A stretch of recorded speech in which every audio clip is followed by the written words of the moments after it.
Hello everyone, in today's video I'm gonna show you how to transfer Wix website to editor X. So you're gonna have to simply go to your Wix account dashboard. So you're gonna have to go to all sites, and basically what you're gonna have to do next is simply click on transfer site, and as you can see here you can transfer it to someone else.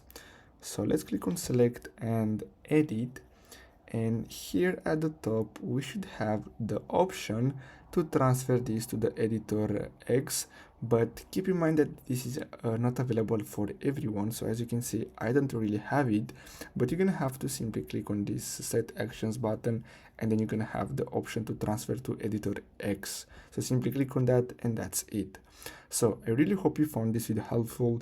Don't forget to like and subscribe. Thanks for watching.